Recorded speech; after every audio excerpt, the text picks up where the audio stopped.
Bismillahirrahmanirrahim. Wa bihi nasta'in wa ala umuri dunya waddin.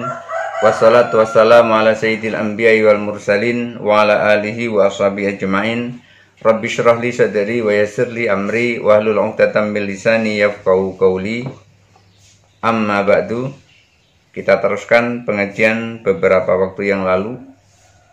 Kali ini nginjak ke pasal ke-15.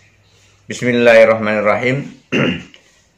Pasal ini masih tetap membahas tentang tayamum. Pasal 15 bab tayamum.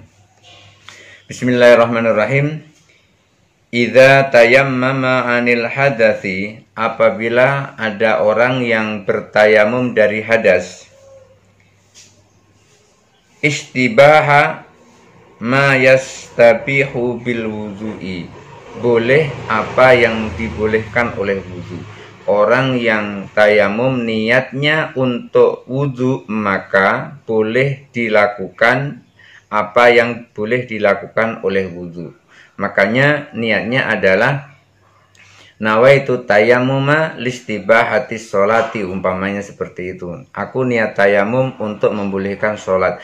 Jadi kalau tayamum dari hadas, itu tayamumnya boleh melakukan seperti yang dilakukan oleh wudu. Wudu boleh sholat, tayamum boleh sholat. Wudu boleh baca Al-Quran, tayamum boleh baca Al-Quran. Jadi wudunya dan tayamumnya mempunyai fungsi yang sama. Jadi tayamum bisa melakukan seperti yang dilakukan oleh wudu. Fa'in ahdasa, apabila tayamumnya batal, batola tayamumuhu, maka batal tayamumnya.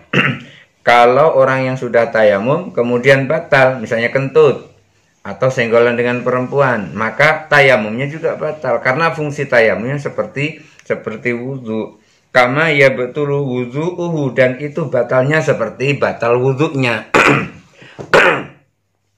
Jadi orang yang seperti itu tayamumnya batal, misalnya sudah tayamum kemudian kentut, maka tayamumnya batal. Karena apa? Orang wudu kalau kentut juga batal wudu'nya, maka batal tayamumnya pun pula batal wudu'nya. Batal wudu'nya sama dengan batal tayamumnya. Yang membatalkan wudu sama dengan yang membatalkan tayamum, begitu. Wa yamna'u mimma kana yamna'u minhu qabla tayammumi, dan ketidakbolehannya melakukan itu seperti ketidakbolehan melakukan sebelum tayamum. Karena sudah batal, maka tidak boleh sholat, tapi wudu masih tetap boleh. Wudu baca Al-Quran masih tetap boleh.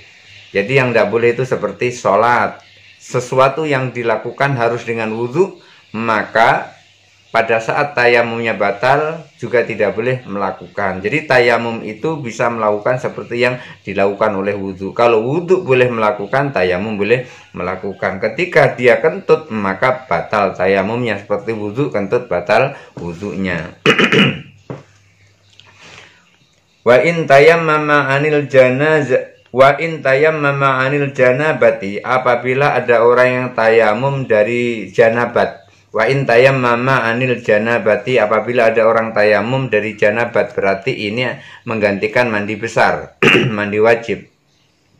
Apabila ada orang yang tayamum dari janabat, istabaha ma yastabihu bil ghusli, maka boleh melakukan yang boleh dilakukan mandi. Seperti apa? Boleh melakukan seperti yang boleh dilakukan oleh mandi, seperti minas sholati, seperti sholat. Orang yang tayamum niatnya adalah membersihkan diri dari janabat, maka boleh melakukan sholat. Wa qiraatil Qur'ani, dan seperti membaca Al-Quran. Jadi orang yang tayamum niatnya untuk jinabat, maka itu seperti orang mandi besar, mandi wajib. Ketika orang tayamum seperti itu, orang itu boleh melakukan sholat, dan orang itu boleh melakukan membaca Al-Quran. Fa'in ahdasa, apabila dia berhadas, misalnya kentut, atau buang air kecil, atau buang air besar, Mana aminas sholati, orang seperti itu tidak boleh sholat. Walam yamna min qiraatil Qur'ani, tapi boleh membaca Al-Quran. Orang tayamum niatnya menghilangkan hadas besar, atau niatnya adalah janabah atau mandi jinabat. Begitu dia selesai tayamum, berarti dia bisa sholat. Setelah dia sholat, dia kentut, maka dia tidak boleh sholat lagi, tapi masih boleh baca Al-Quran. Kenapa? Karena hukum tayamumnya adalah hukum mandi wajib. Boleh sholat, ketika berhadas kecil, dia boleh membaca Al-Quran. Li'anna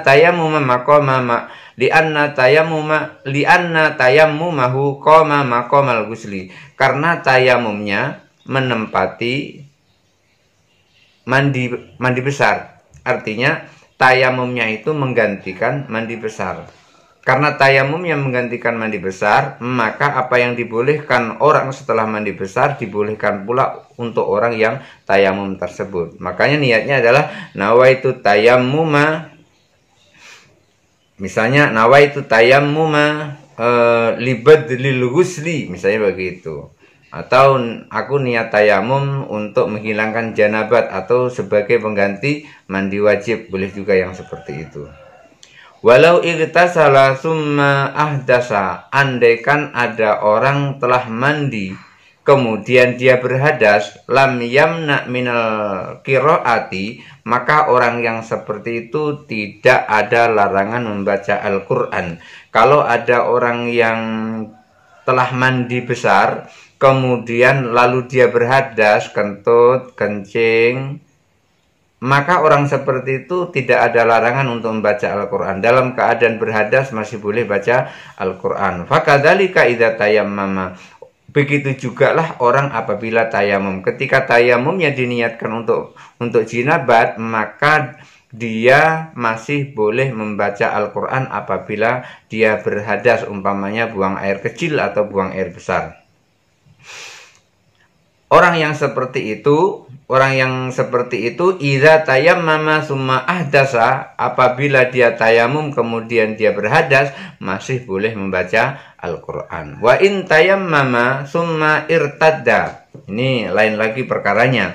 Apabila ada orang tayamum, setelah tayamum dia murtad, keluar dari agama Islam, batola tayammumuhu, maka batal tayamumnya. Ini sudah tayamum, kemudian dia keluar dari agama Islam, baik tayamum untuk menggantikan wudhu maupun tayamum untuk menggantikan mandi, kemudian dia terus murtad, keluar dari agama Islam, batola tayammumuhu, maka batal tayamumnya. Ada orang tayamum, setelah tayamum dia murtad, maka batal tayamumnya.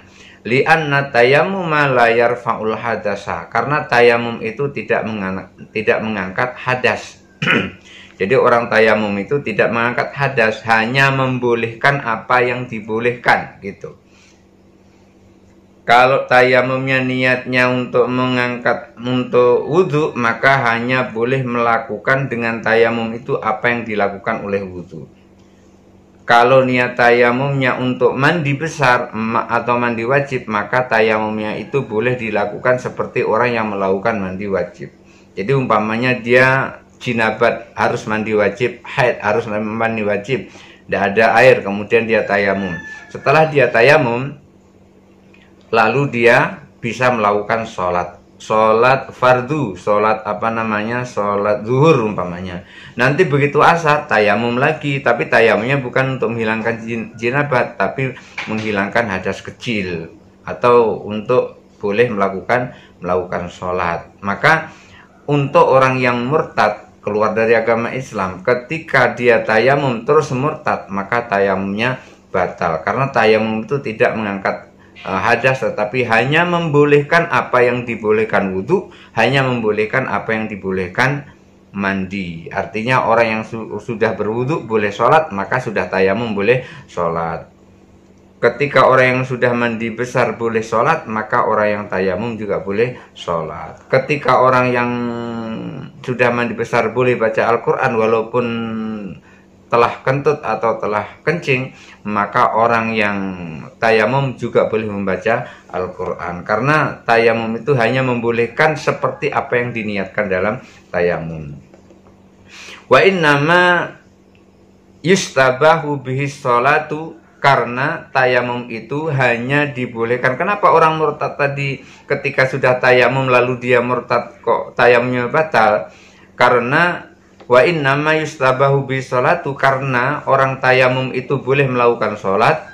Wal murtadu laisa min ahlil istibahati, karena orang murtad itu bukan ahli sholat, bukan orang yang dibolehkan untuk melakukan sholat, maka tayamumnya batal. Jadi orang yang tayamum kemudian dia murtad, maka batal tayamumnya. Kenapa kok demikian? Karena tayamum itu adalah untuk membolehkan sholat, sementara orang murtad bukan ahli sholat. Orang murtad sudah nggak ada lagi hanya untuk sholat, maka batal tayamumnya. Mudah-mudahan ada manfaatnya. Wallahul muwaffiq ila aqwamit thoriq. Wassalamualaikum warahmatullahi wabarakatuh.